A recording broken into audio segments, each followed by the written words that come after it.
Punto clave 1. El regalo nos enseña que en la adversidad encontramos nuestra mayor fuerza y conocimiento. Antes de empezar a leer un libro repleto de consejos sobre cómo vivir la vida, uno quiere saber si la persona que le da esos consejos sabe de lo que habla. En este caso, está más que cualificada. Edith Eva Eger es natural de Kassa, Hungría. En 1944 se enfrentó a algo terrorífico. Junto con el resto de su familia la metieron a la fuerza en un vagón abarrotado, oscuro, sin ventanas y hediondo, y la enviaron al campo de concentración y exterminio nazi de Auschwitz, en Polonia. Ese día, su madre y su padre fueron llevados a la cámara de gas y asesinados. Eger y su hermana se enfrentaron a una desesperación, presión y tristeza extremas durante su estancia allí, viviendo bajo el miedo constante a la tortura y a la muerte. Cada momento en Auschwitz era el infierno. También fue mi mayor enseñanza. Edith Eva Eger. Para cualquier persona que lo haya vivido, es muy difícil entender cómo Eger ha conseguido mantener una actitud positiva a lo largo de su vida. Es realmente un logro extraordinario frente a una tortura tan horrible. Sin embargo, ella afirma claramente que el tiempo que pasó en Auschwitz le dio la fuerza y la preparación necesarias para enfrentarse a todo lo que la vida le deparaba. También le dio las herramientas para ayudar a otras personas en cualquier circunstancia, incluidas las que han sobrevivido a guerras, agresiones sexuales y adicciones. Las situaciones difíciles de la vida nos enseñan a ser fuertes mentalmente, a superar la adversidad y a ser bondadosos incluso en los momentos más duros. Escuchar estas lecciones te hará libre. La mayoría de nosotros nos pasamos la vida lidiando con problemas del pasado, recuerdos que preferíamos olvidar, miedos que nos frenan e incluso preocupaciones debilitantes sobre lo que puede venir en el futuro. Eger tiene muy claro una cosa: tú mismo te encarcelas en tu propia prisión mental y nadie más puede hacerlo por ti, ni siquiera los nazis. A través de nuestros errores más comunes en la vida, nos mantenemos a nosotros mismos encarcelados. Aprender a liberarse significa tener el valor de mirarse a uno mismo, pensar, actuar y trabajar para lograr cambios. El regalo te enseña que aunque algunas cosas en la vida pueden ser difíciles de gestionar, son enviadas para que aprendas lecciones y te hagas más fuerte si te permites ver las cosas positivamente. ¿Sabías que 1.1 millones de personas fueron asesinadas en Auschwitz durante la Segunda Guerra Mundial? Punto clave 2. Puedes elegir ser una víctima o un superviviente. Siempre que te ocurre algo en la vida, es muy fácil preguntarse ¿por qué ha tenido que pasarte a ti? Al hacerte esa pregunta, te estás permitiendo seguir siendo una víctima. Estás atrapado en el pasado, estancado y sin avanzar. No puedes elegir ni cambiar nada de lo que te ha ocurrido, pero puedes decidir cómo responder y cómo vivir tu vida a partir de ese momento. En pocas palabras, eliges ser una víctima o por el contrario, decides hacer cambios, trabajar duro y ser un superviviente. El pasado ya es historia y no se puede revertir, pero sí puedes cambiar la forma en que respondes a él. No tienes por qué tenerte prisionero. Cuando ocurre algo malo en la vida, es fácil quedarse con la mentalidad de víctima porque resulta cómodo. Significa que no tienes que enfrentarte al suceso, que no debes hacer el trabajo para liberarte y que no tienes que revivirlo mientras te recuperas. Si te preguntas constantemente por qué tuvo que pasarte a ti, simplemente estarás dando vueltas en círculos porque eso no va a cambiar ni arreglar nada. Eger sugiere que, en lugar de darle vueltas al asunto o cuestionarte por qué fuiste tú, ofrezcas amor y perdón. Esto no significa que lo pases por alto o que le restes importancia en tu vida, sino que ya no luchas contra un pasado que no puedes cambiar y estás preparado para mirar al futuro. Te libera y te permite dar pasos hacia una vida mejor. Empieza a aprovechar las lecciones de la vida en lugar de fijarte en las cosas que te frenan. Eso te da poder y evita que te conviertas en una víctima. Siéntate y piensa en lo que te ha causado dolor en la vida. Pero, en lugar de fijarte en el lado victimista de las cosas, intenta extraer lo que te han enseñado. Al pensar así, ya estás cambiando tu forma de ver las cosas, lo que también te llevará a actuar de otra manera. Punto clave 3. Solo puedes liberar tus emociones cuando hablas de ellas. Las emociones son normales. Todas las personas sienten diferentes emociones a lo largo de un día, pero algunas de ellas perduran y pueden hacer que actuemos de forma poco natural. Eger habla de cómo cuando un niño te dice que está enfadado por algo, lo peor que puedes hacer es tratar de esconderlo debajo de la alfombra. Eso le enseña al niño que lo que siente no es válido. En lugar de eso, pídele que te cuente cómo se siente y empatiza con él. Todas las emociones son válidas, tanto si pertenecen a un adulto como a un niño. Escucha a los que te rodean y sé empático. Cuando sentimos algo que no parece cambiar, tendemos a guardárnoslo todo dentro. Nos preocupa que si descargamos nuestras emociones en otra persona, ésta no nos tome en serio o no tenga tiempo. El problema es que cuando lo ocultas todo, poco a poco empiezas a sentirte mal. Es fundamental que te abras y hables de tus sentimientos. Puede ser difícil expresar tus emociones si eres alguien que nunca lo ha hecho antes, pero un buen punto de partida es pasar algún tiempo explorándolas a solas. ¿Cómo te sientes? ¿Qué te molesta constantemente? ¿Cómo afecta tu comportamiento diario? Dedícate un tiempo cada día a analizar tus emociones y luego encuentra la fuerza para abrirte y expresarlas con el fin de liberarlas. Acostúmbrate a hablar de lo que sientes. Soltarlo te liberará física y mentalmente. Punto clave 4. Debes aprender a ser tu propio mejor amigo. En nuestros primeros años, aprendemos lo que tenemos que hacer para mantener el equilibrio. Aprendemos cómo comportarnos, qué hacer, qué decir y cómo tener todo en orden para que los que nos rodean estén contentos.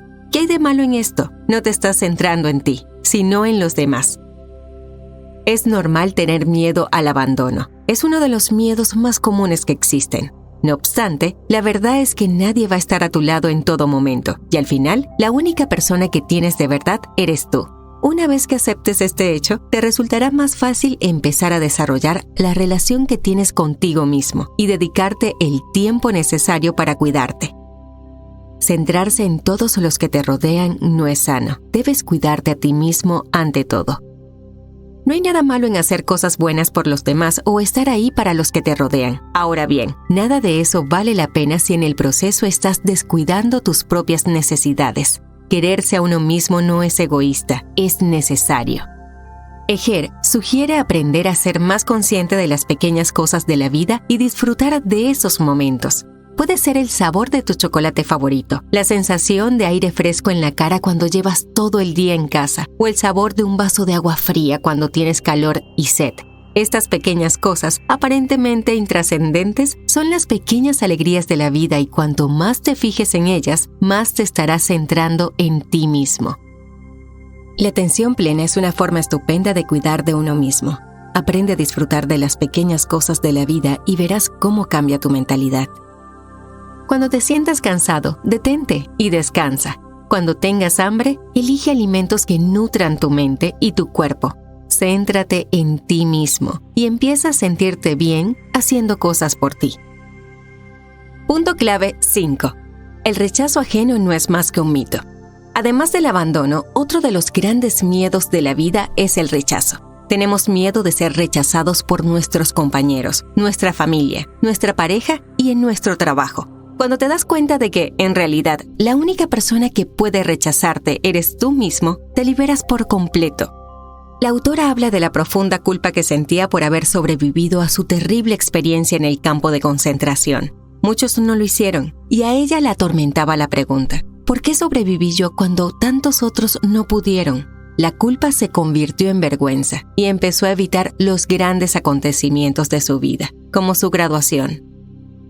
La única persona que puede hacerte daño de verdad eres tú mismo. Tú eliges cómo responder a todo, incluido el rechazo. No obstante, Eger empezó a darse cuenta de que la culpa se produce cuando te culpas a ti mismo de algo. No era culpa suya que ella sobreviviera y otros no. Entonces comenzó a pensar que estaba destinada a sobrevivir para poder ayudar a otras personas en el futuro. Únicamente cuando aceptas que no es culpa tuya, puedes desprenderte de ese sentimiento. La culpa y la vergüenza pueden ser muy agotadoras, pero no son apreciaciones reales de quienes somos. Son un patrón de pensamiento que elegimos y en el que nos quedamos atrapados. Edith Eva Eger.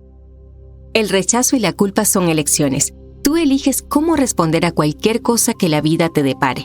El rechazo es simplemente un término que significa que no conseguiste lo que realmente querías. Pero, ¿por qué deberías conseguir siempre lo que quieres? Si alguien te dice que ya no te quiere, es duro, pero ¿por qué tiene que quererte? Todo el mundo tiene libre albedrío. Dedica parte de tu tiempo a centrarte en tu relación contigo mismo y a escuchar cómo te hablas en tus momentos de tranquilidad. ¿Eres negativo o positivo? Si eres negativo, empieza a cambiar esas palabras y hazlas más positivas. Te ayudará a sentirte más fuerte y te permitirá liberarte del miedo al rechazo y de cualquier sentimiento de culpa persistente. Hablarte a ti mismo de forma negativa afecta tu manera de sentir y posteriormente a la de actuar. Háblate a ti mismo como si fueras tu mejor amigo. Punto clave 6. El cambio puede asustar, pero es fundamentalmente para crecer. Cuando introduces cambios en tu vida, progresas. Cuando te niegas a hacer cambios o tienes miedos a ellos, te estancas o retrocedes. Es hora de empezar a asumir riesgos y ver a dónde te lleva la vida. Negarse a hacer cambios en la vida es, en resumen, tener miedo. Si se lo permites, te paralizará, aunque no es más que una manera negativa de hablarte a ti mismo. Las creencias autolimitantes te frenarán si te lo permites. Si ya te han hecho daño antes, puede que tengas miedo de volver a intentar amar, diciéndote a ti mismo que todo acabará igual. Si en el pasado fracasaste en una entrevista de trabajo, puede que te aterre volver a asistir a una porque temes fracasar otra vez. No tiene por qué ocurrir, son solo cosas que te dices a ti mismo. Sin embargo, si te la crees, se convertirán en teorías que se cumplirán porque tus actos se verán influidos. Empieza a cuestionarte las cosas que te dices a ti mismo. ¿Por qué voy a fracasar? ¿Qué pruebas tengo? ¿Por qué me van a volver a hacer daño? ¿Tengo una bola de cristal que me permite ver el futuro? Simplemente estás haciendo conjeturas que se basan totalmente en tus miedos y en nada más. ¿Qué pruebas tienes de que tus miedos se vayan a hacer realidad? No puedes demostrar nada, y eso significa que no estás viviendo verdaderamente tu vida. Además, encuentra dentro de ti la forma de empezar a hacer las cosas de otra manera. Empieza poco a poco y avanza hacia metas más ambiciosas. Por ejemplo, hazte la cena hoy si ayer pediste comida a domicilio. Ve andando al trabajo si sueles ir en auto. Ve a un restaurante diferente en vez de ir al que sueles ir. Puede que estas cosas no parezcan que vayan a cambiarte la vida, pero estás adquiriendo la mentalidad adecuada para el cambio y el progreso. Punto clave 7. El perdón es el camino para alcanzar la felicidad en el futuro. Cuando no perdonas a las personas y las cosas que te han hecho daño en el pasado, te estás encerrando en una celda. Claro que puede ser difícil perdonar a la gente que te ha hecho daño, pero perdonar no significa que lo hayas olvidado o que de repente sean tus mejores amigos. Significa que estás dejando atrás los sentimientos negativos y mirando hacia el futuro. Cuando perdonas a alguien que te ha hecho daño, no lo haces por él, sino por ti. Ejer sabe de perdón más que nadie. Mucha gente se pregunta cómo puede perdonar a quienes la metieron a ella y a su familia en un campo de concentración nazi y condenaron a muerte a sus padres por el mero hecho de ser judíos. Ella les dice que, al perdonar a esas personas, no lo hace por ellas. No está borrando sus pecados ni dejándolos libres de culpa. Lo hace por ella misma. No quiere ser una víctima, es una superviviente y eso significa dejar ir y seguir adelante. A menudo decimos que no podemos perdonar cuando nos han hecho daño, pero ¿cómo ayuda eso realmente? ¿Cambia el pasado? No. Lo único que hace es retener la energía negativa y mantenernos en un ciclo constante de victimismo. Perdonar lleva su tiempo y a menudo significa dejar que la ira llegue a su punto máximo y disminuya. Pero una vez acaba esa fase, puedes empezar a superar las cosas y esperar un futuro mucho mejor que todo lo anterior. Aferrarse a la culpa y negarse a perdonar simplemente te atrapa en el pasado y te impide avanzar en la vida. Ejer también señala que vengarse de quienes te han hecho daño es inútil. Lo único que consigues es mantenerte estancado en un ciclo interminable de dolor y más daño. No puedes cambiar lo que te hicieron. Además, ¿cómo vas a saber que la venganza va a hacer que se sientan mal o incluso arrepentidos de lo que hicieron? Es mejor que te centres en ti y aprendas a trabajar tus emociones de forma sana y profunda. Conclusión. Una historia tan inspiradora como la de Edith Eva Eger nunca dejará de emocionarte. Es imposible leer un relato tan trágico y aterrador como el suyo y no sentir un enorme respeto por la forma en que ha dado la vuelta a su vida y ha utilizado sus experiencias para ayudar a los demás. A lo largo de su vida, la autora ha aprendido que la única persona en la que se puede confiar de verdad es en uno mismo. Eso significa que debes convertirte en tu mejor amigo. Hay que aprender cuándo es el momento de abrirse y cuándo hay que escuchar al cuerpo y darle lo que necesita. También es esencial que entiendas que vivir en el victimismo te llevará al sufrimiento. Tú decides qué hacer con todo lo que se te presenta en la vida. No puedes cambiar las circunstancias, pero puedes escoger tu reacción. A menudo nos pasamos la vida viviendo con miedo. Nos preocupa hacer lo incorrecto, tomar la decisión equivocada o acabar solos. La cuestión es que, cuando te preocupas por estas cosas, empiezas a actuar de una manera que crees que va a evitar que se hagan realidad. No tienes ese tipo de poder. No puedes anticipar lo que va a pasar en tu vida ni qué alegrías o tragedias pueden ocurrir. En lugar de eso, es mejor aprender, saber que superarás cualquier problema que se te presente y tener fe en tu propia capacidad. Seamos sinceros, si la autora puede ver la vida de forma positiva y esperanzadora, cualquiera puede hacerlo. Prueba esto. ¿De qué tienes miedo? ¿Qué te preocupa? Dedica tiempo a pensar qué creencias te limitan y a cuestionarlas. ¿Cómo sabes que lo que te preocupa va a ocurrir? No puedes tener la certeza de que sucederá. Empieza a hacer cambios en tu vida haciendo algo nuevo cada día. Puede ser probar un alimento nuevo que nunca hayas probado o caminar por una ruta diferente para ir al trabajo. Los pequeños cambios indican voluntad de evolucionar. Si sientes resentimiento o culpa hacia otra persona, siéntate y escríbele una carta. Desahógate, pero asegúrate de que al final le pides perdón en caso de haberle hecho daño. Cuando hayas terminado, quema la carta y siente cómo tu resentimiento desaparece con ella.